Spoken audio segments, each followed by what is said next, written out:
वाल्याची पुढे घ्यायची.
spüren? Könnt ihr es fühlen? Es ist da. Es ist überall. Es ist Zeit für Partyalarm!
मान्यवरांचं या ठिकाणी व्यासपीठाचे आगमन होत आहे. आपण सर्वांनी या ठिकाणी टाळ्या वाजवून त्यांचं मनपूर्वक स्वागत करायचं आहे.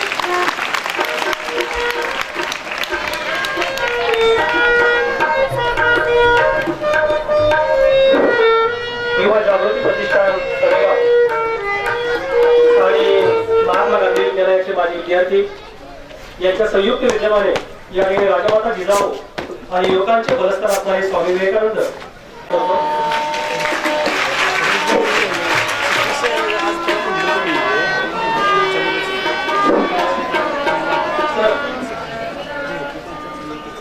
सुस्वागतम सुस्वागतम.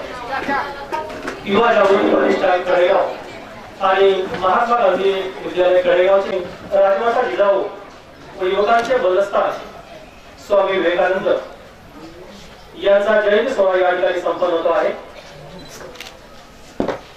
सर्व तरुणांच्या मनामध्ये कृती ही तो ऋषीमुनींची, साधू संतांची व सच्च्या देशभक्तांची आणि बलशाली युवकांची आहे. जगाला नवी दिशा देणारे अध्यात्म व विज्ञानाची जोड असणारी आपली ही उच्च संस्कृती, या संस्कृतीचे जतन करून जगापुढे आदर्श निर्माण करण्यासाठी आपल्या पवित्र भारत भूमीमध्ये अनेक संस्कारी माता व अनेक संतवरिष्ठ महापुरुषांनी जन्म घेतला. जाती धर्माच्याही पलीकडे मानवतेचे नाते आहे आणि हे माणुसकीचे नाते जपून थोर शिवछत्रपतींच्या हातून एक नवा हिंदवी स्वराज्याचा इतिहास स्वप्नांच्या राजमाता जिजाऊ जगातील सर्वच मातांना वंदनीय आहे. खऱ्या अर्थानं जिजामातांचा आदर्श हा केवळ महाराष्ट्रापुरता सीमित नाही, तर संपूर्ण या ठिकाणी जगामध्ये या आदर्श माता म्हणून गणल्या गेलेल्या आहेत. तसेच करोडो युवकांचे श्रद्धास्थान व प्रेरणास्त्रोत असणाऱ्या स्वामी विवेकानंदांचा हा भारत देश हीच आपली खरी ओळख आहे. वेद काळापासून आधुनिक काळापर्यंत सामोदेशाने गुरुन अखंडित परंपरा या भारत भूमीने घडवलेली आहे. भारताच्या आध्यात्मिक आकाशात विलसत असणाऱ्या स्वामी विवेकानंदांचं देश हे निश्चितपणे एक जगाला तेजपुंज करणार असंच आहे. आणि म्हणूनच विवेकानंदांनी भारतीय संस्कृतीला आध्यात्मिक बैठक दिली, तेजोमय शक्ती दिलेली, आदर्श विचारधारा दिली. म्हणून विवेकानंदांचा जन्मदिवस भारतभर एक युवक दिन म्हणून साजरा केला जातो. हीच विवेकानंदांची प्रेरणा, विवेकानंदांचे विचार आणि राजमाता जिजाऊंचे विचार तुमच्या आमच्या मनामध्ये संक्रमित व्हावेत याच हेतूनं युवा प्रतिष्ठान कडेगावच्या वतीने या ठिकाणी हा जयंती सोहळा या ठिकाणी साजरा होतो आहे. युवक हा देशाचा एक आधारस्तंभ आहे आणि म्हणूनच या ठिकाणी आधारस्तंभाला पुढे घडवायचं असेल तर अशा थोर विचारांचा, थोर मातांचा आणि थोर युवकांचा आणि या देश घडवणाऱ्या बलशाली सत्पुरुषांचा विचार तुमच्या मनामध्ये असणं गरजेचं आहे. आणि यासाठी त्या प्रतिष्ठाने या ठिकाणी हा आज आगामी वेळाचा कार्यक्रम घेतलेला आहे. या समारंभास कराडचे मुख्याधिकारी ख्यातनाम वक्ते माननीय श्री विनायक जावकर साहेब हे उपस्थित आहेत. त्यांना विनंती आहे की ते या ठिकाणी महान पुरुषांच्या प्रतिमेचं या ठिकाणी आपण आपल्या शुभहस्ते या ठिकाणी पूजन करावं. कराडचे उपसंपादक या सर्वांना विनंती आहे तुझ्या मागचे आहे का मागचे हे प्रतिमा पूजन होत आहे.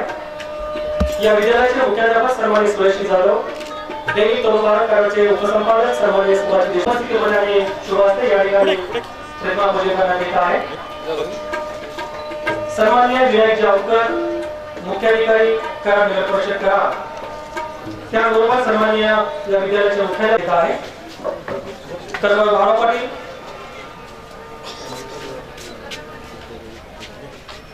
सन्माननीय प्रशांतजी वसवाल यांनाही विनंती आहे कृपया आपण स्टेजवरती यायचं आहे. सर्व मान्यवरांच्या शुभहस्ते या ठिकाणी प्रतिमा पूजन करण्यात येत आहे. भारताच्या या क्षितिजावर हा दिव्य होता लोकमाता जिजाऊ त्याच्यावर महाराष्ट्रामध्ये संपूर्ण जगाला एक आदर्शाची असणारी माता आणि म्हणूनच ते विचार आणि त्यांचा विचारांचा वारसा या आजच्या मुलींच्या पुढे आणि याच्या तरुणांच्या पुढे यावा. त्याचप्रमाणे सूर, ताल आणि लय यांच्या साथीने संग्रामाची शानच असते आणि उपस्थितांच्या हृदय मंदिरातील मान्यवरांच्या स्वागत व प्रेमाचा साक्षात्कार होतो. आणि म्हणूनच उपस्थितांचे स्वागत करत आहेत महात्मा गांधी विद्यालयाचे विद्यार्थी आणि त्यांचे संगीत शिक्षक. यांना विनंती आहे कृपया आपण मान्यवरांचं या ठिकाणी स्वागत गीतातून स्वागत करा.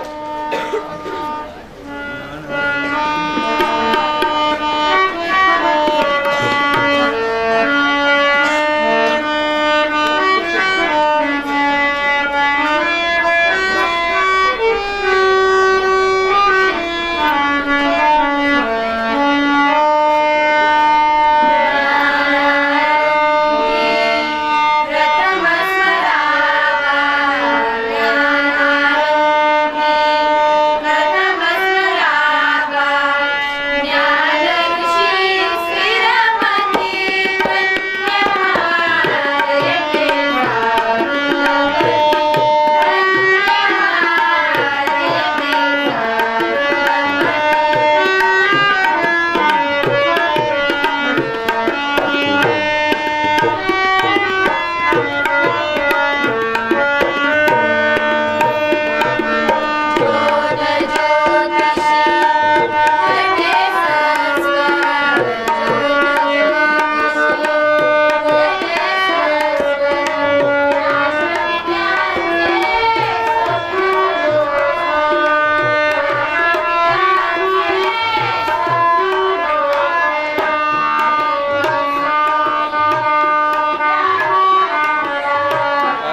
कार्यक्रमामध्ये प्रमुख मान्यवरांचं या ठिकाणी स्वागत केलेलं आहे.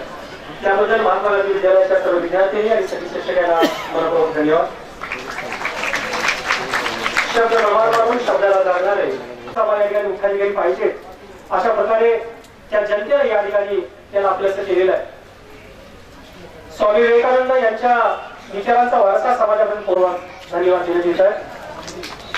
कदलित अमृत वेळी तुम्हावर लहत राहो, परिमळ या सुमरांचा तुम्हावर पसरत राहो.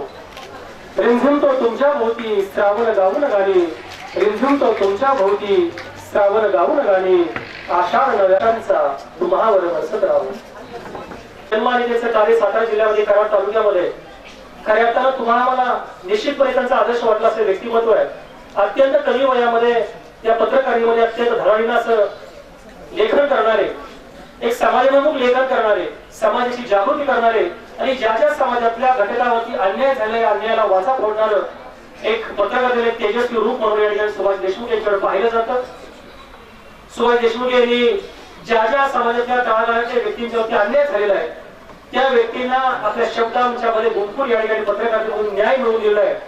मागच्या 2-3 महिन्यापूर्वीच कराडमध्ये एका लहान मुलीवरती ऑपरेशनची आवश्यकता होती.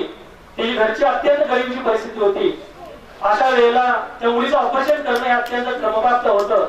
आता घरची परिस्थिती अतिशय गरिबीची होती, पैसे घालू शकत नव्हते आणि म्हणून सुभाष देशमुख यांच्या निर्भय नेतृत्वानं कराडमध्ये त्याने एक सांस्कृतिक कार्यक्रम केला होता. या कार्यक्रमाला कराडमधल्या बहुसंख्य लोकांनी प्रचंड प्रतिसाद दिला आणि जवळजवळ त्या कार्यक्रमावरून 3 ते 4 लाख रुपये गोळा झाले आणि त्या मुलीच्या आपली झोपडीमध्ये राहणाऱ्या मुलीचं ऑपरेशन हे निर्यात पार पडलं. असं हे व्यक्तिमत्व या ठिकाणी आमचे मित्र आणि त्यांच्याच वतीने या ठिकाणी निश्चितपणे तुमचं हे युवा प्रतिष्ठान आहे.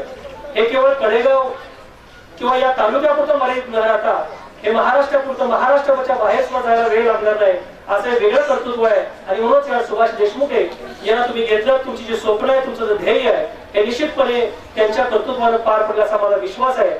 आणि म्हणूनच त्याला विनंती आहे त्याचे प्रमुख अतिथी सन्माननीय विनायकजी औंकर साहेब यांचा आपण या ठिकाणी परिचय करून द्यावा आणि आजच्या कार्यक्रमाचे या ठिकाणी प्रस्तावित करावं.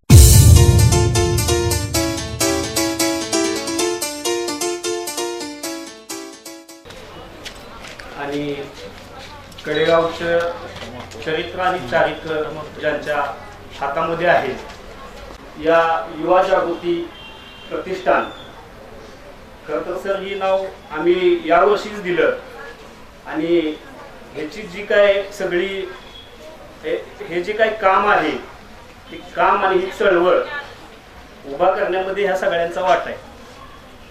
मी फक्त यांनी मला संधी दिली म्हणून मी आज इथं उभा आहे, पण मी ह्याच्यामध्ये काहीच काम केलेलं नाही. माझा 5% सुद्धा काम नाही. ती जी सगळी खाली बसलेली सगळी लोक आहेत ती मोठी मोठी प्रतिष्ठित लोक आहेत. कडेगाव मधले आहेत, कोण पुण्याला आहे, कोण मुंबईला आहे आणि एक कॉल आपला चालू आहे तो अमेरिकेमध्ये आहे, तो सुद्धा आपला कार्यक्रम हा ऐकतोय. मोठेपणानं त्यांनी मला ही संधी दिली त्याबद्दल मी पहिल्यांदा त्या सगळ्यांचं मी आभार मानतो. प्रतिष्ठान 3 वर्षापूर्वी चालू झालं. एक समूह, एक गट म्हणून सुरुवात झालेली ही चळवळ किंवा एक सामाजिक काम, स्वामी विवेकानंदांच्या विचारानं प्रेरित झालेली सगळी युवक त्यांनी हे काम चालू केलं. आणि आज हे काम करत असताना कुठेतरी एखादं जनजागृतीपर व्याख्यान किंवा एक चांगला मेसेज आपल्या नव्या पिढीला जावा म्हणून आम्ही हे व्याख्यान आयोजित केलेलं आहे. या पहिल्या व्याख्यानाला तुम्ही आमच्या विनंतीला मान देऊन उपस्थित राहिला त्याबद्दल मी तुमचं मनपूर्वक आभार मानतो. या महात्मा गांधी विद्यालयानेही या कार्यक्रमासाठी आम्हाला संधी दिली त्याबद्दल मुख्याध्यापकांसह सर्व शिक्षकांचं आणि विद्यार्थ्यांचं मी आभार मानतो. परवा युवा जागृतीच्या काही सहकार्यांच्या मदतीनं पिण्याच्या पाण्याच्या पाईपलाईनचा शुभारंभ इथं झाला. या सगळ्या लोकांनी पुढे होऊन विद्यार्थ्यांना जे क्षारयुक्त पाणी मिळत होतं त्यामुळं विद्यार्थ्यांचं काय आरोग्य खराब होऊ नये म्हणून ह्या लोकांनी युवा जागृतीचा एक संकल्प केला आणि त्या संकल्पातून 31 डिसेंबरला पिण्याच्या पाण्याच्या पाईपलाईनचा शुभारंभ झाला. ऍक्च्युली त्या दिवशी मला बोलायचं होतं, पण थोडासा तांत्रिक प्रॉब्लेम झाल्यामुळं बोलता आलं नाही. 2च मुद्दे फक्त परत रिपीट करतो. परवा मी तुम्हाला जे मुलांना मला सांगायचं होतं, एक मेसेज द्यायचा होता, पण अचानक माईक बंद पडल्यामुळे थोडासा प्रॉब्लेम झाला. तर आता सोशल मीडियाचं जग आहे आणि या सोशल मीडियामध्ये व्हॉट्सअप, फेसबुक ह्याच्यामध्ये खूप काही तुम्हाला सगळं चांगलं पण येत असते आणि वाईट पण येत असते. चांगलं घ्यायचं का वाईट घ्यायचं हा ज्याच्या त्याच्या संस्काराचा भाग आहे. परवा मला एक मेसेज आला होता. तसाच मेसेज परवा पुण्यामध्ये बारामतीमध्ये विद्या प्रतिष्ठानच्या कार्यक्रमामध्ये विश्वास नागरे पाटील साहेबांनी सुद्धा त्या मेसेजचा उल्लेख केला. तो मेसेज आज मी परत तुम्हाला सांगतो. तो मेसेज असा होता, शिवाजी कोणाला म्हणायचं? 62 किलोची तलवार जो वागवतो त्याचं नाव येसाजी. 2000 शत्रूंशी एकटा झुंजतो त्याचं नाव बाजी. एक हात तुटला तरी शत्रूशी लढत राहतो त्याचं नाव तानाजी. पुढचं काय? 8 तासात दिल्लीवरून घोडा घेऊन पुण्याला येतो त्याचं नाव संताजी. शत्रूच्या छावणीत घुसतो आणि शत्रूच्या छावणीचा कळस कापून आणतो त्याचं नाव धनाजी. वाघाला सामोरे जातो आणि वाघाला उभा फाडतो त्याचं नाव संभाजी. आणि या सगळ्यांना एकत्र घेऊन स्वराज्याचं नंदनवन घडवतो त्याचं नाव शिवाजी. या शिवपुत्राला, छत्रपती शिवाय या शिवपुत्राला ज्या मातेने जन्म दिला आणि ज्या मातेने संस्कार दिले, ज्या राजमाता जिजाऊ यांची आज जयंती आहे. त्यांच्या कार्यकर्तृत्वाची आठवण करण्याचा आजचा दिवस आहे. त्यांचं कार्यकर्तृत्व जपण्याचा आजचा दिवस आहे. दुसरं, कोणत्या कुळात जन्म घ्यायचा हे कुणाच्या हातामध्ये नाही, पण पुरुषार्थ काय असतो हे दाखवण्याची ताकद आपल्या मनगटामध्ये आहे. असं स्वामी विवेकानंदांनी बरेच प्रेरणादायी विचार आपल्या नव्या पिढीला दिलेले आहेत, नव्या युवकांना दिलेले आहेत. पुरुषार्थ काय असतो हे आपल्या मनगटातल्या ताकदीवर कळतं. ना कुठल्या जातीवर, ना कुठल्या आर्थिक क्षमतेवर. तुम्ही कसे आहात, काय आहात, पण तुमच्यातलं बलस्थान काय आहे हे जर तुम्ही ओळखलं तर तुम्ही निश्चितपणे मोठे व्हाल. आज आपल्याकडे आलेले विनायक औंधकर साहेब ह्यांच्या बाबतीत हे खरं ठरलेलं आहे.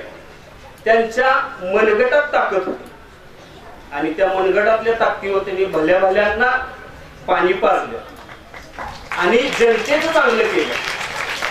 राजकारण आणि प्रशासन, न्याय व्यवस्था आणि पत्रकारिता हे लोकशाहीचे 4 खंब आहेत. 2 खंब जर चांगले मजबूत असतील तर चांगलं काम करता येतं.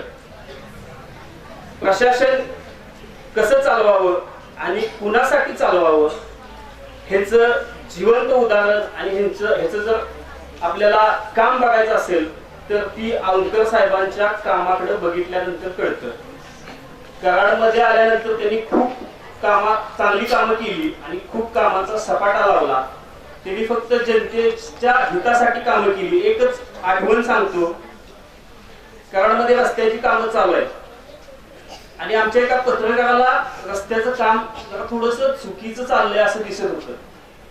तो रात्रीला कुठेतरी 2 वाजता फिरायला गेला होता, कुठून आला होता गावाहून. तिथे रात्री 2ला साहेबांना फोन केला, साहेब असं झालंय आणि ह्या रस्त्याचं काम चुकीचं चाललंय. आता सध्या वाहतूक कोंडीमुळं कामं दिवसा नाही होत, रात्रीची केली जातात. तर साहेब म्हणले 10 मिनिटं तिथं थांबा, मी आलो. साहेबांनी रात्री 2ला साहेब स्पॉटवर गेले. ते ठेकेदाराला बोलवून घेतलं आणि हे काम असं चालणार नाही, हे काम अशा पद्धतीने नाही पाहिजे, जसं ठरलंय तसं काम पाहिजे, जमत असेल तर कर, नसेल तर सोडून जा. अशी कामाची पद्धत, ही धमक लागते, ही ताकद लागते. कुणाच्या दबावाखाली राहून काम करणं हे म्हणजे औंधकर साहेबांच्या बाबतीत मी तर बोलू शकत नाही. एकदम सडेतोड आणि निर्भीडपणे काम केलं जातं. त्यांचा परिचय मी करून देतो. विनायक विजय औंधकर. मगाशी मी जसं सांगितलं तसं आपल्यातील बलस्थान आणि आपल्या मनगटातली ताकद ओळखणाऱ्या या व्यक्तीचं नाव आहे विनायक विजय औंधकर. ते मुक्काम पोस्ट कासेगावचे, तालुका वाळवा, जिल्हा सांगलीचे आहेत. त्यांची सन 2010 साली मुख्याधिकारीपदी निवड झाली. 2010 ते 12 अक्कलकोट नगर परिषद, जिल्हा सोलापूर इथं त्यांनी काम पाहिलं. तिथं काम पाहताना सुद्धा अक्कलकोट ही आपली चांगली महाराष्ट्राला ओळख असलेली नगरपालिका किंवा गाव आहे. तिथं देवस्थान आहे मोठं. त्या देवस्थानमध्ये त्यांनी चांगलं काम केलं. तिथं कुणाचाही मुलाहिजा न बाळगता फक्त आणि फक्त जनतेसाठी काम केलं. त्यामुळं त्यांच्या कामाचा ठसा चांगला तिथं उठला आणि आजही तिथली लोक विनायक औंधकरांचं नाव विसरलेली नाहीत.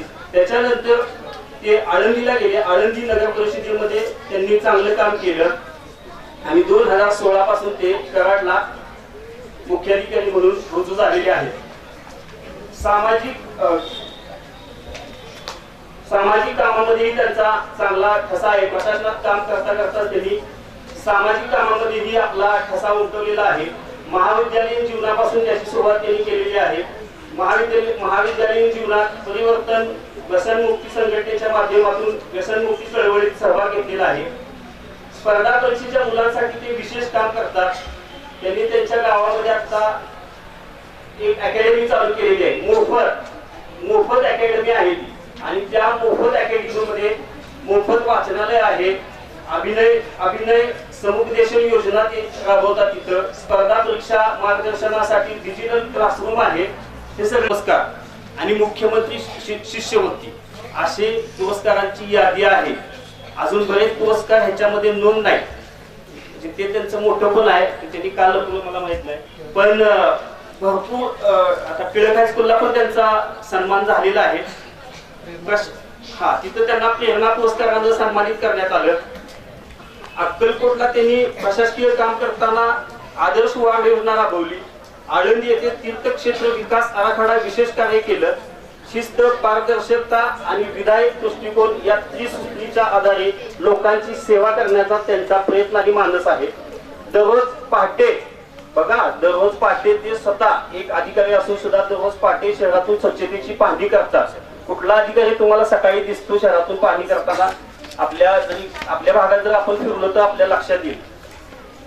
महत्वाचं म्हणजे आपण शाळेमध्ये येतो. शाळेमध्ये आपल्याला शिस्त आहे. तुम्हाला आता बसायला सांगितलंय तर तुम्ही इथं शांतपणे बसलाय. तुम्ही आला, तुम्हाला टायमिंग ठरवून दिलेला आहे. तुम्ही 10:30 ला येता. शाळा सुटण्याचं तुमचं टायमिंग ठरलेलं आहे. तुम्हाला शिस्त आहे आणि तुम्हाला ती शिस्त शाळेनं घालून दिलेली आहे. पण प्रशासनात अशी शिस्त नाही. कुठल्याही प्रशासनामध्ये अशा पद्धतीची शिस्त नाही. पण त्यांनी कारवाई होती. कराडला आल्यानंतर त्यांनी पहिल्यांदा राष्ट्रगीत सुरू केलं. मला वाटतं मी ऐकलंय की कधी कधी पहिल्यांदा कर्मचारी आलेच नाही. साहेब एकटेच होते. पण एकटे असताना सुद्धा त्यांनी राष्ट्रगीत थांबवलं नाही. त्या दिवशी ते केलं. अजूनही त्यांचा तो पैंडा चालू आहे. कराड शहरामध्ये त्यांनी स्वच्छ महाराष्ट्र अभियानाअंतर्गत स्वच्छतागृह मोहीम राबवलेली आहे. संत श्रेष्ठ ज्ञानेश्वर महाराजांनी मागितलेले वैश्विकता आणि मानवतेचे पसायदान व संत शिरोमणी नामदेव महाराजांनी उपदेशलेली अहंकार विरहित जीवन मंत्र यांचे वृत्त अंगीकारून लोकांवर प्रेम करणे, लोकांची सेवा करणे आणि लोकांना मदत करणे यासाठी त्यांनी जीवन समर्पित केलेले आहे आणि ते जपतच ते अखेरचा श्वास घेतील असं त्यांचं स्वतःचं ध्येय आहे. ही त्यांची मी सांगितलेली छोटीशी ओळख आहे. त्यांच्या कामातून आणि त्यांच्या कार्यातून तुम्ही पेपर जर वाचला तर तुम्हाला कुठं ना कुठंतरी दररोज विनायक औंधकरांचं नाव दिसेल. कुठंतरी डेली तुम्हाला कुठं ना कुठंतरी काहीतरी चांगल्या कामात त्यांचं नाव दिसेल. तर अशा या महनीय व्यक्तीला आणि ज्याच्या मनगटात खरंच पुरुषार्थ दाखवण्याची ताकद आहे अशा व्यक्तीला आपण इथं आज बोलवलेलं आहे. साहेब, तुम्ही चांगली सुरुवात केलेली आहे. थोडंसं काय आमच्याकडून जर काय चुकलं तर तुम्ही आम्हाला मोठ्या मनानं माफ कराल. आणि पुढच्या वेळेस आम्ही नक्की तुमच्या मार्गदर्शनाखाली यामध्ये चांगली सुधारणा करू. एवढं बोलून मी माझे 2 शब्द संपवतो. जय हिंद, जय महाराष्ट्र. पण प्रमुख मान्यवरांचा या ठिकाणी जो परिचय आहे हा बरा मोठा परिचय म्हणजे केवळ या ठिकाणी कागदावरती लिहिलेला परिचय मित्रांनो नाही येतो, तर या ठिकाणी आपल्या कर्तृत्वाने आणि कार्यानं पूर्णपणे काम केलेला हा बाळासाहेब यांचा आहे. म्हणजे एखाद्या प्रशासकीय सेवेमध्ये काम करत असताना समाजाला कसं प्राधान्य द्यावं, सामाजिक कामाला कसं प्राधान्य द्यावं आणि या सामाजिक कामातून व्यक्ती कशी मोठी होते आणि त्यांच्या नावाची ओळख ही एखाद्या सेतूप्रमाणे कशी मोठी होते ही या ठिकाणी आपण पाहिलेले. सुभाष देशमुख यांनी या ठिकाणी साहेबांचा परिचय करून दिला, त्याबद्दल त्यांना मी या ठिकाणी मनपूर्वक धन्यवाद देतो. आणि यानंतर हे 2 सत्कार होत आहेत. सर्वप्रथम या ठिकाणी सुभाष देशमुख यांचा सत्कार या ठिकाणी संपन्न होतो आहे. अनिल माळी यांना विनंती आहे त्यांचा सत्कार करायचा आहे. सन्माननीय सुभाष देशमुख यांचा सत्कार या ठिकाणी संपन्न होतो आहे. अनिल माळी यांचा सत्कार करत आहेत आणि या विद्यालयाचे विद्यमान मुख्याध्यापक सन्माननीय सुरेश जाधव सर यांचा सत्कार करत आहेत. प्रदीप कोळी यांना विनंती करत धन्यवाद. या ठिकाणी आपण असं पाहतो की संपूर्ण जग हे माहिती तंत्रज्ञानावर अवलंबून आहे आणि या माहिती तंत्रज्ञानाच्या जोरात आपल्या जवळ आलेला आहे. अंश साहेब यांचा या ठिकाणी सत्कार करावा.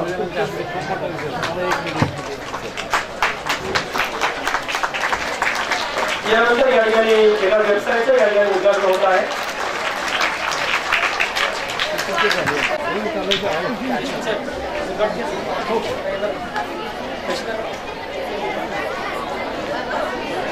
मुलांच्या हातामध्ये या देशाचं भविष्य आहे आणि हे देशाचं भविष्य निर्माण करत असताना या ठिकाणी माहिती तंत्रज्ञानाचं ज्ञान आपण आत्मसात केलं पाहिजे आणि याच अपेक्षेने या ठिकाणी युवा प्रतिष्ठान कडेगाव यांच्या वतीनं या ठिकाणी एक वेबसाईट तयार करण्यात आलेली आहे. किंवा वेबसाईटचं उद्घाटन या ठिकाणी जागृती.com या वेबसाईटचं उद्घाटन कार्यक्रमाचे प्रमुख अतिथी माननीय अवतर साहेब यांच्या आशीर्वादाने या ठिकाणी होत आहे. विद्यार्थी जे अमेरिकेमध्ये आहेत त्यांनी या ठिकाणी वेबसाईट तयार केली आहे. या वेबसाईटच्या माध्यमातून या प्रतिष्ठानच्या वतीनं कडेगावमध्ये जे जे सगळे उपक्रम या ठिकाणी या वेबसाईटवरती आपल्याला पाहायला मिळतील. पीपीडी ओपन करा मी विषय होऊन जाईल म्हणजे हे होऊन जाईल जास्त ओपन केल्यावर होऊन जाईल मग आपण हे करू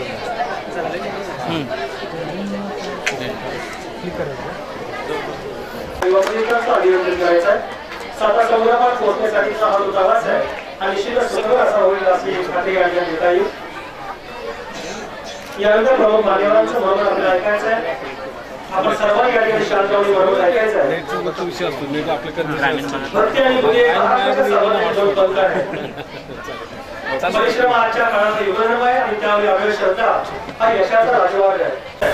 यांना विनंती आहे त्यांनी आपल्या मनोबरोबर या ठिकाणी सुरुवात करावी. सर्वजण शांत बसायचं आहे.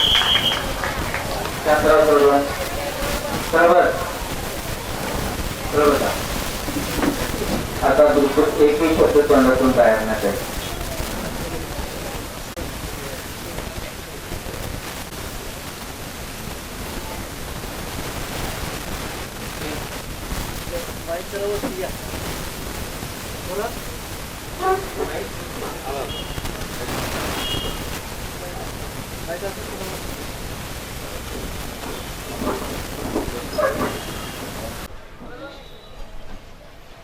त्यांना असं सांगितलं होतं की तुमच्या तरुणांच्या ओठावरची गीतं मला सांगा, त्यावेळेस तुमच्या देशाचं मी भविष्य सांगू शकेन. आज ग्रामीण भागातील वेगवेगळ्या क्षेत्रामध्ये पुढे गेलेली आणि आपल्या या मातीला न विसरणाऱ्या काही लोक, तरुण, काही युवक एकत्रित येतात. युवा जागृती प्रतिष्ठान स्थापन करतात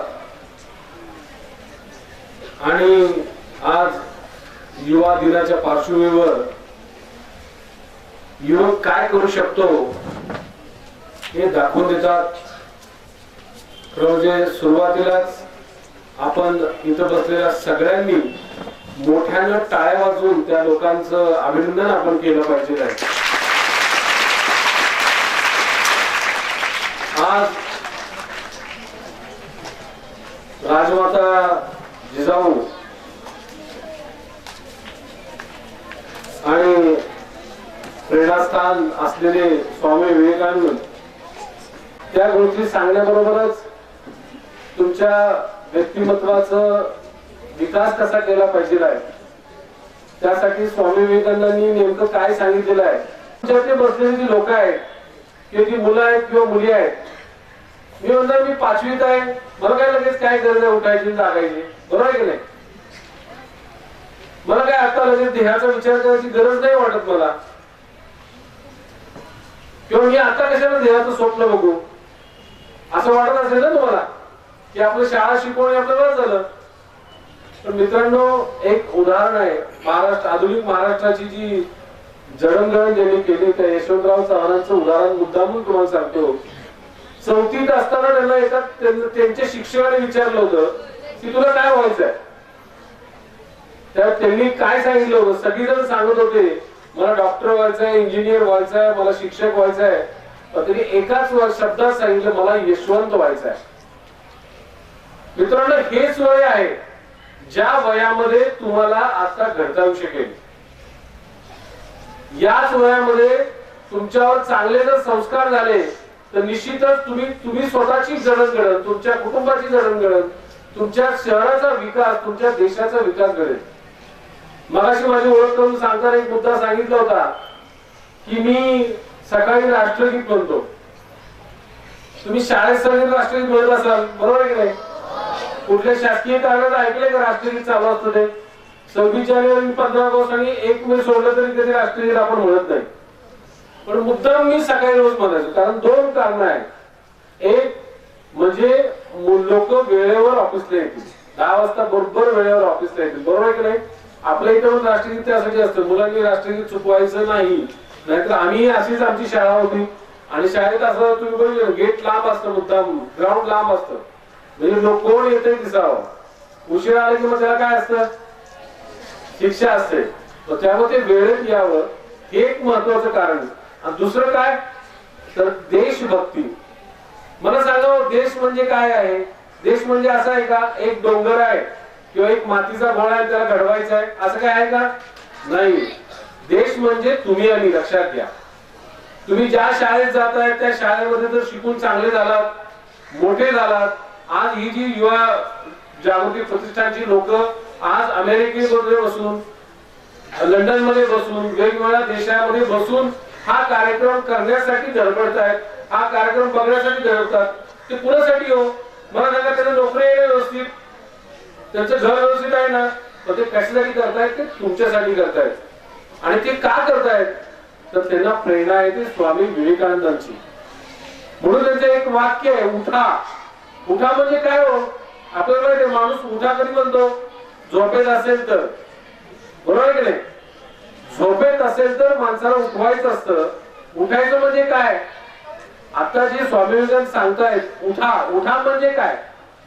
उठा म्हणजे ज्या समाजामध्ये अनिष्ट प्रथा रूढी आहेत, परंपरा आहेत, समाज पिसलेला आहे, समाजामध्ये अन्याय अत्याचार झालेला आहे, त्या विरुद्ध तुम्ही उठलं पाहिजे. समाजामध्ये वाईट वृत्ती चालू आहे त्याच्या विरुद्ध तुम्ही उठलं पाहिजे. तुम्ही मला सांगा, रस्त्यावर जाणारा एखादा मोठा दगड, तुम्ही आज ग्रामीण भागातून लोक येतात, वाड्या वस्त्यातून आपण चालत येतो, एखादा मोठा दगड रस्त्यावर पडल्यावर आपण जरा साईडला ठेवतो का? बाजूला ठेवत नाही, ठेवला पाहिजे. जर विचार करा, आपलाच भाऊ बंद एखाद्या रात्रीनं त्या 2 व्हीलर वरनं जात असताना त्या जर दगडाला धडकला आणि पडला तर त्याला लागणार का नाही? त्यामुळे एक लक्षात घ्या की आपण नेहमी चांगला विचार केला पाहिजे, त्याच्यासाठी तुम्ही उठलं पाहिजे. समाजामध्ये एखादी वाईट कृती दिसत असेल तर तुम्ही सांगितलं पाहिजे हे चालणार नाही, आपण चांगलंच केलं पाहिजे. आपण कचरा इकडे तिकडे टाकतो, आपण म्हणलं पाहिजे की आपण काय केलं पाहिजे, कचरा हा जागच्या जागीच टाकला पाहिजे. उठा. कशासाठी उठा? आपल्याला देश घडवायचा आहे याच्यासाठी उठा. स्वामी विवेकानंदांनी सांगितलेली सर्वात महत्वाची गोष्ट की तुम्ही उठलं पाहिजे. उठलं पाहिजे तुम्ही स्वतः उठलं पाहिजे. तुम्हाला माहिती आहे बघा, आपण दिवाळीच्या काळामध्ये आपल्याला माहिती आहे सगळ्यात लवकर फटाका कोण उठवणार, मारणार, वाजवणाऱ्याची स्पर्धा असते की नाही गावात, दिल्लीत? वीर पहिला उठणारे करणार असा आहे का गजर लावलेला असतो त्यावेळेस नाही. आपण काय करतो मनानं उठतो. मनानं का उठतो माहितीये का तुम्हाला? तर आपलं जे सिक्स सेन्स आहे, आपलं जे मेंदू आहे, हा मेंदू झोपलं जरी असलो तर अलर्ट असतो, जागा असतो. ज्या व्यक्तीचा मेंदू जागा आहे तो व्यक्ती जगात सगळ्यात उंच ठिकाणी मोठ्या ठिकाणी जातो, यशस्वी म्हणून पाहतो. त्याच्यासाठी तुम्ही उठा म्हणजे काय? तुमच्या जे मेंदू आहे मेंदूला तुम्ही जागा करा, ज्याला सिक्स्थ सेन्स म्हणतात. आपल्याला 5 सेन्स आहेत बरोबर आहे नाही? तसा 6 सेन्स आहे तुमचं मन, त्याला नेहमी जागा ठेवा. तुम्ही जर मन, मनगट आणि मेंदू याचं समांतर पण ठेवलं, तुम्ही सगळ्यांना एकत्रित ठेवलं तर निश्चितच तुम्हाला त्याचा फायदा होईल. दिवाळीत जसं आपण उठतो तसं परीक्षेच्या वेळेस सुद्धा लक्षात घ्या, परीक्षेच्या वेळेस सुद्धा अभ्यास केला पाहिजे. आता तुम्ही काय करताय? मी 5वीत काहीतरी अभ्यास करेन, पुढे 6वीत जाईन, 7वीत जाईन, 8वीत जाईन आणि कसं ग्रॅज्युएट होईल. आणि पुढे काय मग? पुढे तुम्ही विचार करा की 6 वर्षांनी काय करणार आहोत, मी 10 वर्षांनी काय करणार आहे. या सगळ्या गोष्टींचा विचार तुम्ही केला पाहिजे. त्याच्यासाठी तुम्ही आत्ता जागा झाला पाहिजे. खरंच तुम्ही युवा प्रतिष्ठानचं कौतुक केलं पाहिजे आहे की तुम्ही भाग्यवान समजतो. तुम्हाला तिथे जे बसलेली लोक आहेत, ही सगळी बसलेली जी मुलं आहेत, त्यांना मी भाग्यवान समजतो की ते तुमच्यामध्ये जागृती निर्माण करतायत. जागृती कशासाठी हो? याचं एक तुम्हाला गोष्ट सांगतो. काय होतं, एक गरुडाचं जे पिल्लू आहे, गरुडाचं पिल्लू चुकून त्या घरट्यातून उडून कोंबडीच्या खोड्यात पडतं. कोंबडीच्या खोड्यात पडल्यानंतर तिथं काही तिची कोंबडीची 4-5 पिलं असतात आणि त्या कोंबडीच्या पिलांबरोबर ते खेळायला लागतात. खेळत खेळत खेळत मोठं होतं, आता छोटंच राहतं. तर ते गरुडाला दिसतं की एक गरुडाचं पिल्लू त्या कोंबड्यांच्या खोड्यामध्ये नुसतं फिरताना दिसते, उडतच दिसत नाही, उडताना दिसत नाहीये. का उडताना दिसत नाही? कारण त्याचं काय झालेलं आहे की ज्या खोरड्यात तो वाढलेला आहे त्या खोरड्यापेक्षा उंच स्वप्न बघू शकत नाही तो, बरोबर आहे नाही? जर तो गरुडाच्या तिथं राहिला असता तर तो निश्चित काय केलं असतं, उंच बाराणी मारू शकला असता. पण त्या कोंबडीच्या खोरड्यामध्ये राहिला. कारण का? त्याला कोंबडीने स्वप्न काय दाखवलं की आपल्याला उडायचं नाही, आपल्याला काय करायचं, जे तिथं मिळतंय तेच खायचं. आणि जे कोंबडी आपल्याला माहिती कुठं राहते त्याच खोरड्यात आपल्याला राहायचं. हे संकुचित जीवन जे आहे ते संकुचित जीवन त्या गरुडाला मिळाल्यामुळं गरुड तसाच राहिला. मात्र ज्या वेळेस गरुडाच्या जो मूळ जे होते आई वडील, त्या गरुडाने त्या आई वडिलांनी त्या गरुडाला घेऊन गेले, एखाद्या फांदीवर बसवलं. फांदी बसवल्याने काय केलं, त्या फांदीवर त्याला ते ढकलून दिलं. त्यावेळी त्याला त्याचा जीव वाचवायला या गरज होती, त्यामध्ये काय केलं, आपले पंख फडफडले आणि तो काय केला, आकाशामध्ये भरारी मारू शकला. त्यामुळे युवा जागृती प्रतिष्ठान काय करत आहे की जी तुम्ही त्यांचे जे भाऊ बहीण आहात त्यांना वाटतंय की माझ्यापेक्षा ती मोठी व्हावी, त्यांनी स्वप्न मोठी बघावी, त्यांनी झेप उंच घ्यावी, याच्यासाठी तुम्हाला जागृती करते. म्हणून स्वामी विवेकानंदांचा जो पहिला शब्द आहे उठा, तुम्ही उठलं पाहिजे, प्रत्येक गोष्टीत बघितलं पाहिजे. तुम्ही मला विचार करा, आपले आई वडील रानात कष्टपाणी करतात, बरोबर आहे की नाही? रक्तात घाम गाळत असतात, हे सगळं करत असतात. कुणासाठी करतात हो? तुमच्यासाठी करतात.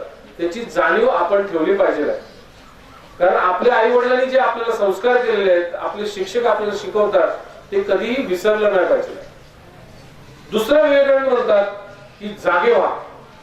आता उठल्यानंतर तुम्ही म्हणाल की मी सोबत उठल्यानंतर जागाच होतो, म्हणजे ते जागा होणार आहे का? अजिबात नाही. जाग व्हा म्हणजे विवेकानंदांना काय सांगायचं आहे? जागे व्हा म्हणजे समाजामध्ये योग्य आणि अयोग्य याची ओळख तुम्हाला कळता आली पाहिजे. चांगलं आणि वाईट काय आहे हे समजलं पाहिजे. आज तुम्हाला माहिती आहे की मगाशी सरांनी, देशमुख साहेबांनी जो उल्लेख केला की समाजामध्ये व्हॉट्सअप, फेसबुक या मल्टीमीडियाचा प्रचंड निगेटिव्ह वापर होतो. आणि खरंच आहे. याचं कारण काय की आपण त्या प्रक्रियेमध्ये भात निघालो. आपल्याला नेमकं थांबायचं कळत नाही. आपल्याला जर समजा आई वडिलांनी काय नवीन काय ड्रेस दिला नाही तर आपण काय करतो, आपण चिडतो त्यांच्या अंगावर, बरोबर आहे. त्यामुळे आपण चिडलं नाही पाहिजे. ते ज्या परिस्थितीत वाढले, ज्या परिस्थितीतून ते पुढे आले, त्यांनी तुम्हाला घडवली. ती परिस्थिती कधीही विसरली नाही पाहिजे.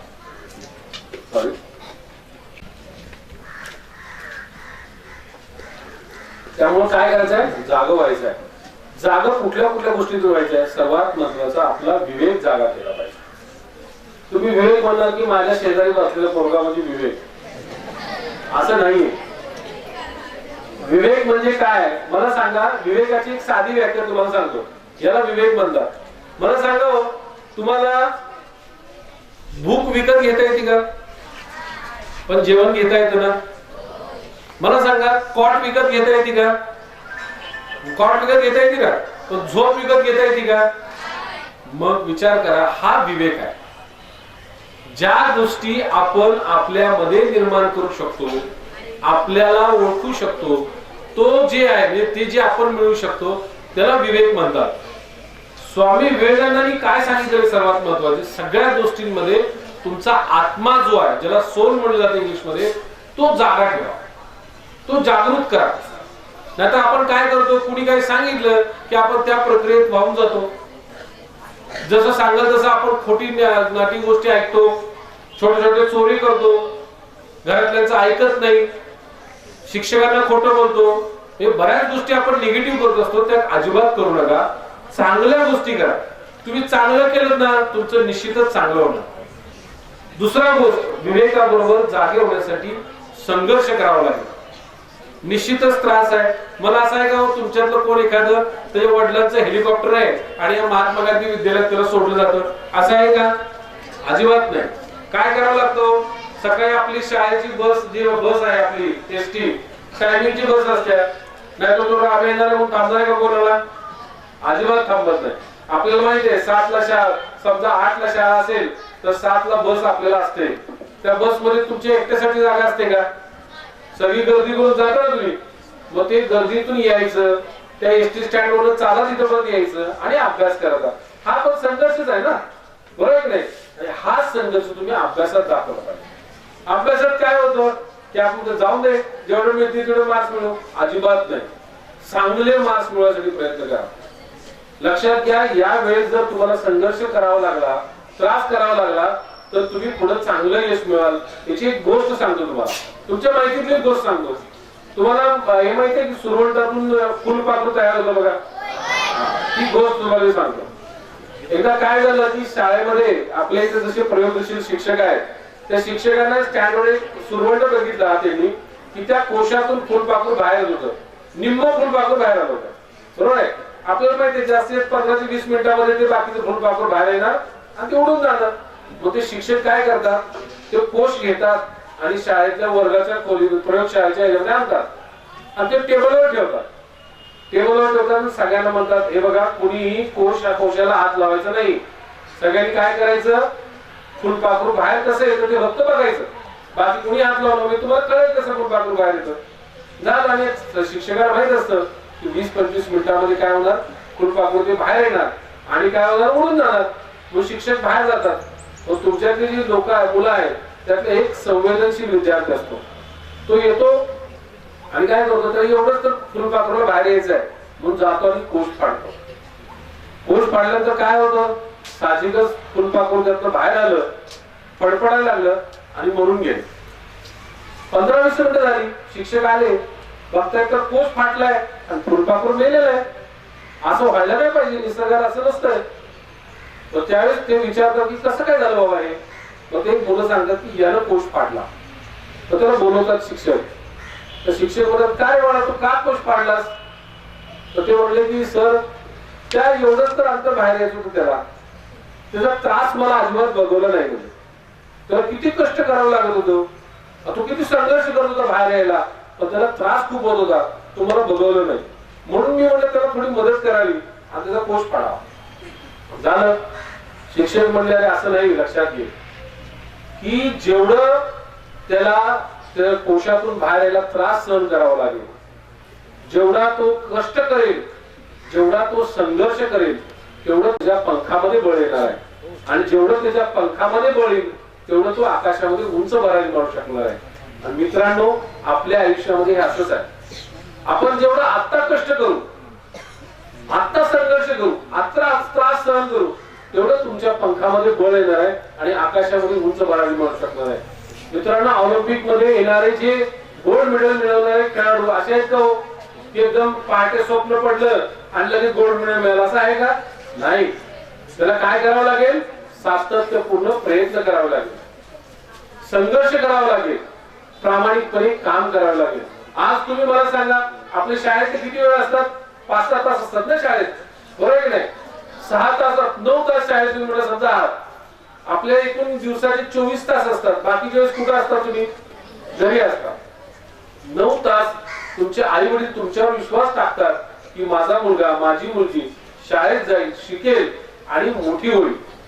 आणि तुम्ही ज्यावेळी शाळेतून बाहेर पडता तेव्हा शिक्षकांना वाटतं की माझा मुलगा माझा विद्यार्थी आहे, मी जो अभ्यास दिलेला आहे त्या अभ्यास मोठ्या प्रमाणे करेल आणि काय होईल? माझ्यापेक्षा मोठा होईल, चांगला होईल. विचार करा, आज मी तुमच्यातलं एक आहे. आमची शाळा कासेगाव मध्ये अशीच शाळा होती, अजिबात त्यात बदल नाही, हा पॅटर्न सेलिब्रेट होता. अशीच शाळा होती. अशा शाळेमध्ये आमचे वर्ग भरायचे, तुमच्यासारखं आम्ही असंच बसायचो. आणि जसे युवा प्रतिष्ठान आहे त्या प्रतिष्ठानच्या माध्यमातून वेगवेगळे जसे व्याख्यान होतात तसे आमचे शाळेचे मुख्याध्यापक शिक्षक अशी व्याख्यान आयोजित करायचे. आणि काय व्हायचं की या कार्यक्रमात आम्हाला काहीतरी प्रेरणा मिळायची. हा कार्यक्रम करण्यापाठीचा उद्देश काय आहे की तुम्ही मोठी स्वप्न बघायला पाहिजे. आपल्याला माहिती आहे एपीजे अब्दुल कलाम कोण होते? आपले माजी राष्ट्राध्यक्ष होते, राष्ट्रपती होते ना, बरोबर की नाही? तो शास्त्रज्ञ होते. त्यांनी काय सांगितलं माहितीये का की त्यांनी छोटी स्वप्न बघणे हा गुन्हा आहे. वेगाने छोटं स्वप्न बघायचं गुन्हा आहे. तुम्ही काय केलं पाहिजे? मोठं स्वप्न बघितलं पाहिजे. आपल्याला माहिती आहे ते नावाड्याचा मुलगा आहे. त्या नावाड्याचा मुलगा केवढ्या मोठ्या पदावर गेला. तुम्ही म्हणणार आहे का मला सांगा, ते आता मोबाईल तर आहेत, आता एसटी तर आहे. तुम्ही म्हणणार की मला माझ्याकडे गाडीच नाही मग मी कसं मोठं होऊ? बरोबर की नाही?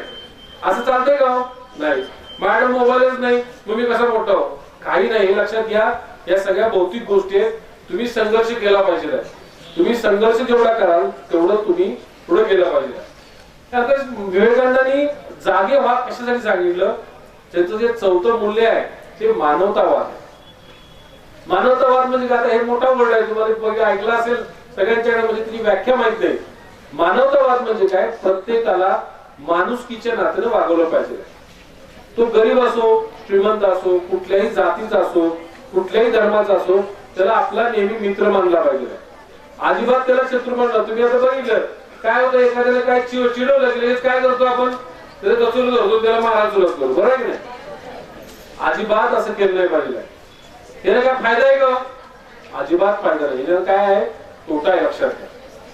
प्रत्येकानं जो गरीब आहे त्याला तुम्ही बरोबर घ्या. जो ज्याला आपल्याला आपण हे नाकारतात त्याला बरोबर घ्या आणि त्या बरोबरीने चालला तर तुम्हाला फायदा होईल. हेच स्वामी विवेकानंदांनी सांगितलं. लक्षात घ्या. स्वामी विवेकानंदांनी एक गोष्ट सांगितली, 5वं जे मूल्य आहे एकाग्रता. मी स्वामी विवेकानंदांची एक गोष्ट सांगतो तुम्हाला. काय झालं, एकदा स्वामी विवेकानंद लंडन मध्ये असताना एका तळ्याच्या काठी फिरत होते. एक गोष्ट ऐकायची ना, गोष्ट ऐका. एका तळ्याकाठी फिरत होते. काय केलं आपल्याला माहितीये? एक अंड्याची टरफल त्या तळ्यामध्ये चालवत होती, फिरत होती अशी. आणि 4-5 तुमच्यासारखी पोरं येऊन त्याला मारायचा प्रयत्न करत होते. 8-10 दगड घेतले होते मारायला. आपण म्हणतो ना ते मारायला प्रयत्न करतो, काय दिसलं ते पडलेलं पाण्यातलं नियम धरून मारायला प्रयत्न करत होते.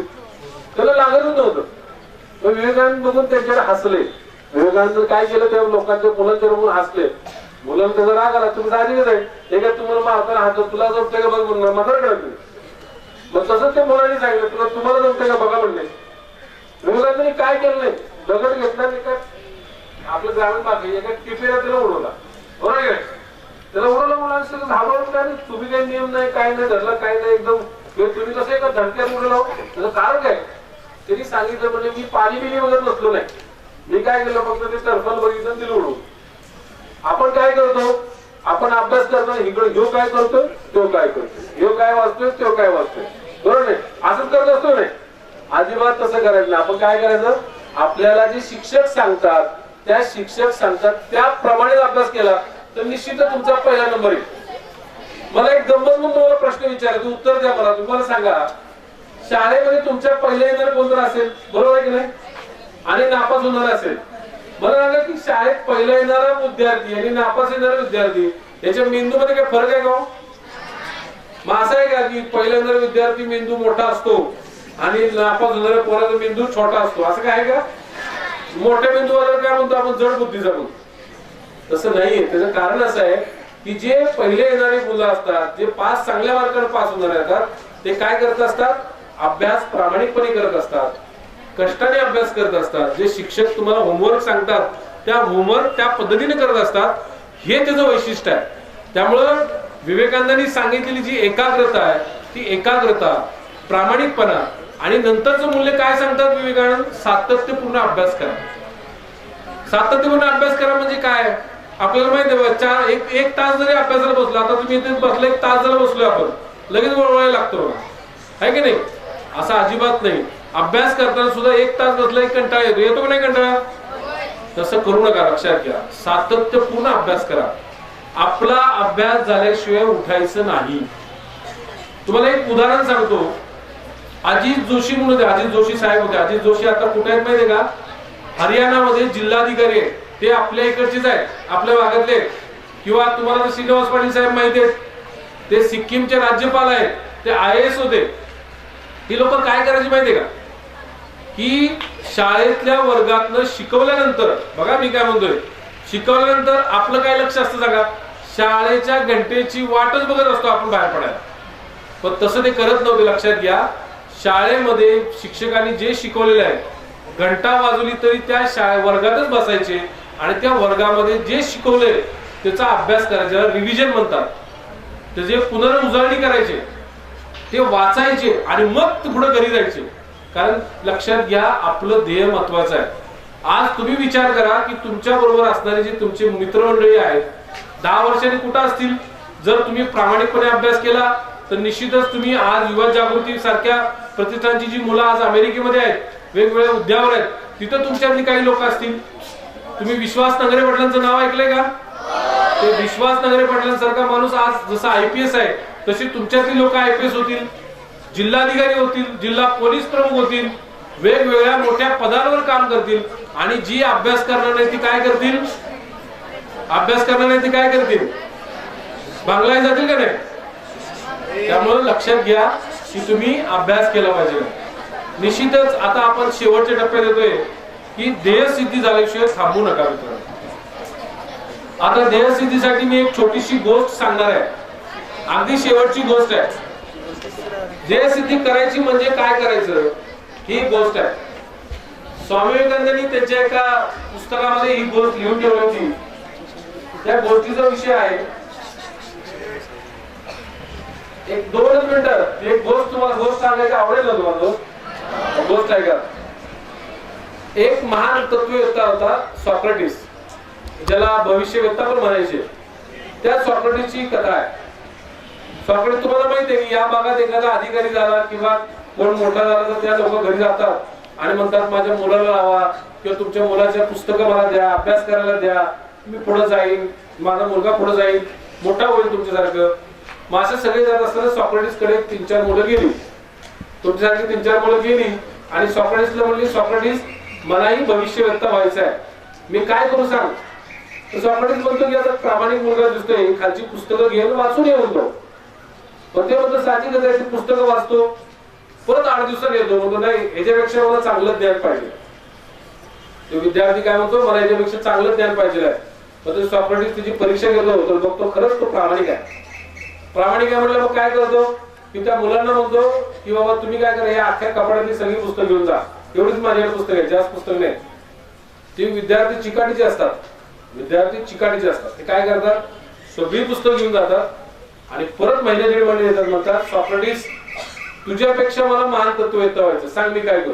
मी काही करायला तयार आहे. साहजिकच काय होतं, सॉक्रेटिस म्हणतो असं करत जा, तू ये माझ्या बरोबर, आपण रोज गप्पा मारू, तू मला प्रश्न विचारत जा, मी उत्तर देत जाईल, तू प्रश्न विचारायचा मी उत्तर देणार. मग असं सगळं रोज होत राहतं. आपलं शिक्षक आणि विद्यार्थी असतात ना, तसं विद्यार्थी जसं प्रश्न विचारतो सॉक्रेटिसला, तसं सॉक्रेटिस दीर्घ उत्तर देत राहतो. सॉक्रेटिसने एक गट राखलेली असते, मला मध्ये अडवायचं नाही, मी जोपर्यंत उत्तर पूर्ण करत नाही तोपर्यंत मला अडवायचं नाही. त्यानुसार तो काय करतो की तो विद्यार्थी प्रश्न विचारायला लागला की सॉक्रेटिस एका तळ्याखाली फिरायला लागतो. असं रोज चालतं त्यांचं. तो विद्यार्थी प्रश्न विचारणार, सॉक्रेटिस त्याला दीर्घ उत्तर देणार. एक दिवस 15-20 दिवसानंतर एक घटना घडते. सॉक्रेटिसला विद्यार्थी प्रश्न विचारतो. प्रश्न विचारलं सॉक्रेटिस त्या तळ्यात शिरतो. ते तळ्याखाली खेळत असतात ना, त्या तळ्यात शिरतो. त्या विद्यार्थ्याला कळत नाही की आपले आज गुरु कुठं काय रस्ता चुकले, तळ्यात कसं काय शिरले ते. मग त्यावेळेस काय होतं की ते उत्तर अडवायचं तर नाही सॉक्रेटिसला, नाही तर तो घरी आलेला आपल्याला. म्हणून ते विद्यार्थी काय करतो, शांतपणे त्याचं उत्तर ऐकत राहतो. सॉक्रेटिस काहीच कळलं नाही असं म्हणून उत्तर देत राहतो आणि हळूहळू तळ्यात जायला लागतो. पाणी गुडघावर येतं. विद्यार्थ्याला कळत नाही काय झालं, पाणी कमरेवर द्यायला लागतं. सॉक्रेटिस उत्तर द्यायला लागतो, तरी कळत नाही की अजून आत शिरायला लागतो. पाणी त्याच्या छातीपर्यंत यायला लागतं. सॉक्रेटिस उंच दिप्पट असल्यामुळे त्याच्या कमरेपर्यंत पाणी असतं. हळूहळू त्या पाणी त्या मुलाच्या तोंडात जायला लागतं, नाकात जायला लागतं. तो सगळीकडे आधार शोधायला प्रयत्न करतो की अरे आपल्याला आधार शोधला पाहिजे, त्याचा आपण बुडून मरणार.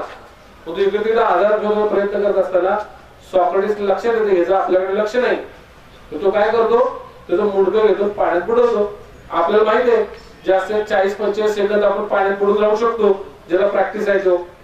म्हणून सॉक्रेटिस असं पाण्यात बुडवलं डोकं, तो इतका झटका मारत असतो विद्यार्थी, पण सॉक्रेटिस सोडतच नाही उत्तर, डोकं तो सोडत नाही. मग एक वेळ येते की तुला वाटते की आपण ते काय करूया, ते डोकं सोडूया. डोकं सोडूया म्हटलं तो डोकं हात काढतो आणि ते डोकं सोडतो. तो विद्यार्थी असा एकदम वेगात वर येतो आणि श्वास घेतो आणि श्वास म्हणतो, अरे सॉक्रेटिस, तुला जर मला मारायचं असतं तू बाहेर सांगितलं असतं तर मी तुला कधी प्रश्न विचारले नसते. सॉक्रेटिस म्हणतो, नाही, तू इतके दिवस मला प्रश्न विचारलेस, मी तुला आज प्रश्न विचारू का. तो विचार, मग हे तर बाहेर पण विचारू शकला असतास. तर तो म्हणतो की नाही, मला आता प्रश्न विचारायचा आहे. तर सॉक्रेटिस त्याला प्रश्न विचारतो की तुला ज्यावेळेस पाण्याखाली मी बुडवलं होतं त्यावेळेस तुला कशाची गरज होती. म्हणजे कशाची, काय ऑक्सिजनची, श्वासाची. तो श्वास घेण्यासाठी तर मी धडपडत होतो, तुला झटके देत होतं, तुझी पकड घट्ट असल्यामुळे मला बाहेर येता येत नव्हतं, म्हणून तर मी ओरडत होतो, हात धरत होतो, झटके मारत होतो. सॉक्रेटिस म्हणला, एक लक्षात घे, तुझ्या आयुष्यामध्ये तुला अभ्यास करायचा असेल तर तुझं स्वप्न जे आहे, तुझा श्वास बनला पाहिजे. तुझं ध्येय जे आहे, तुझा श्वास बनला पाहिजे. तुझा अभ्यास, तुझा श्वास बनला पाहिजे. लक्षात घ्या मित्रांनो, ज्या वेळेस आपलं आयुष्य संपलं कधी म्हटलं जातं, ज्यावेळेस आपण श्वास घ्यायचं थांबतो त्यावेळेस. चक्कर पडून पडल्यावर नाही, श्वास घ्यायचं थांबतो. तसं तुमचा अभ्यास, तुमचा श्वास बनला पाहिजे. आपल्याला माहिती आहे कुसुमाग्रजांची एक कविता आहे, आपल्या सर्वांना शाळेमध्ये आहे, एकच तारा आणि समोर पायातळी अंगार. निश्चितच मोठं ध्येय गाठायला आपल्याला त्रास सहन करावा लागेल, संघर्षाच्या वाटेवर चालावं लागेल, काट्याच्या वाटेवर चालावं लागेल. पण आपण अजिबात तो संघर्ष सोडू नका, स्वप्न बघायचे सोडू नका, ध्येयाकडे वाटचाल करायची सोडू नका. या निमित्ताने एक शेवटचा मी शेर म्हणतो, तो छान शेर तुम्ही जाताना घेऊन जावा, तुम्हाला खूप फायदा होऊन जाईल.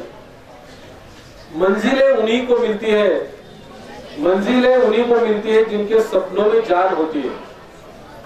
मंजिलें उन्हीं को मिलती है जिनके सपनों में जान होती है. पंख होने से कुछ भी नहीं होता, हौसलों से उड़ान होती है. निश्चितच चांगला हौसला तुम्ही बाळगलेला आहे, हा पाठ आहे तुम्हाला मिळेल. आणि या सेवेबद्दल मी तुम्हाला सर्वांना शुभेच्छा देतो आणि युवा जागृती संस्थांच्या लोकांचे मी सर्वांचे आभार मानतो आणि थांबतो. जय हिंद, जय महाराष्ट्र.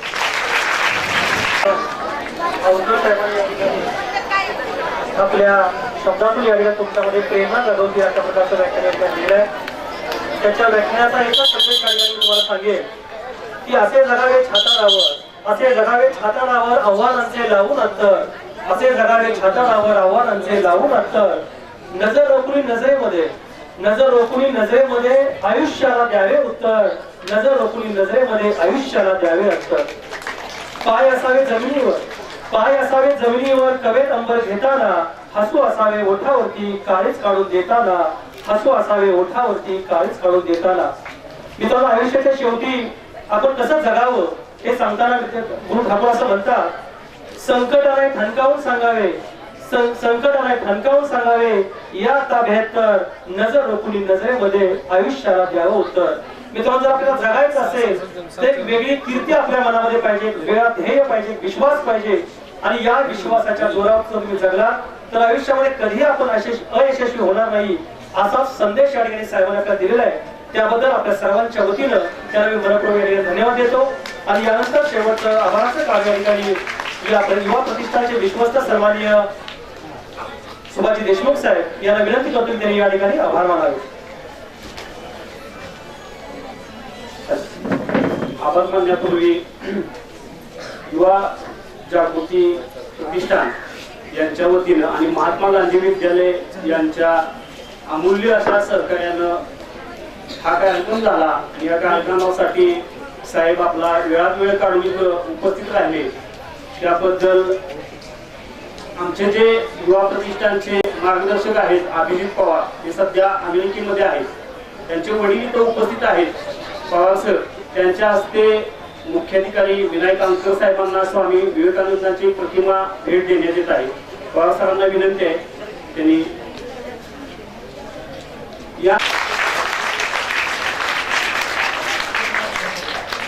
आजच्या कार्यक्रमासाठी सूत्रसंचालक म्हणून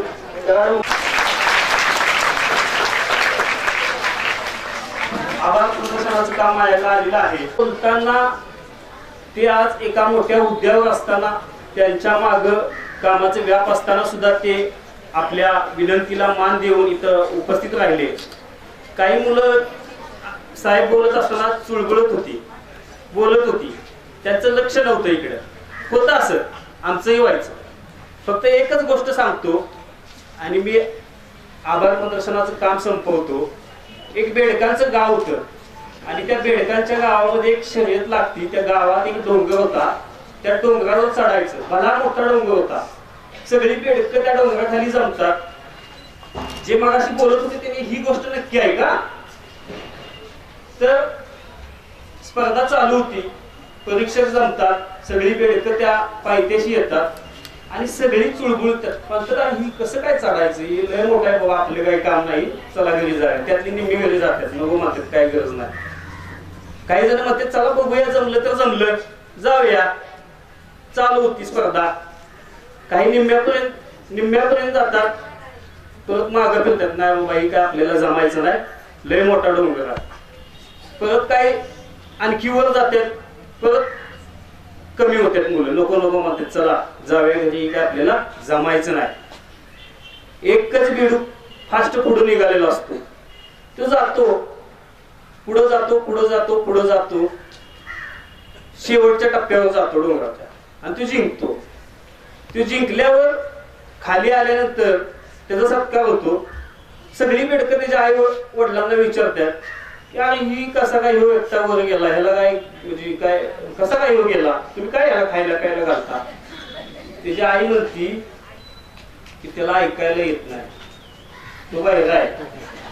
जी सुळफुळ करत होती, जी म्हणत होती, जी मागं खेचत होती की तुला नाही जमायचं, की त्याला ऐकायला येत नव्हतं, त्यामुळे त्याच्यातली व्हील पॉवर जागी लागली आणि तो पुढे गेला आणि तो जिंकला.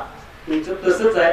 ज्यांनी ह्या साहेबांचं आज ऐकलं आणि जे डोक्यात ठेवलं ते निश्चित पुढे जातील आणि ज्यांनी नाही ऐकलं त्यांनी पुढचं व्याख्यान, पुढचा कार्यक्रम निश्चित ऐकावा अशी मी विनंती करतो. आजच्या या कार्यक्रमासाठी आपला वेळात वेळ काढून माननीय विनायक अंकर साहेब उपस्थित राहिले त्याबद्दल मी त्यांचं आभार मानतो. युवा जागृती प्रतिष्ठानच्या सर्व कार्यकर्त्यांचं मनापासून आभार मानतो. साहेब, मान सन्मानासाठी झटणारे एकही कार्यकर्ता याच्यामध्ये नाही. सगळे कार्यकर्ते फक्त कामासाठी आहेत. इथं मान सन्मान मिळावा किंवा व्यासपीठ मिळावा अशी कुठल्याही कार्यकर्त्याची भावना नाही. त्यामुळे आज सगळी शांतपणे तिथं बसलेली आहेत. त्या सगळ्यांचं मी मनपूर्वक आभार मानतो आणि महात्मा गांधी विद्यालयाचे आणि त्या सगळ्या शिक्षकांचा आणि मुख्याध्यापकांचा आभार मानतो. आणि ही कार्यक्रमाची परंपरा आम्ही निश्चितपणे कायम ठेवू. आणि साहेब, तुम्ही जसं म्हणला तसं आम्ही एक दिवस या शाळेमध्ये विश्वास नांगरे पाटील साहेबांना आणू आणि तुमच्या माध्यमातून आलो.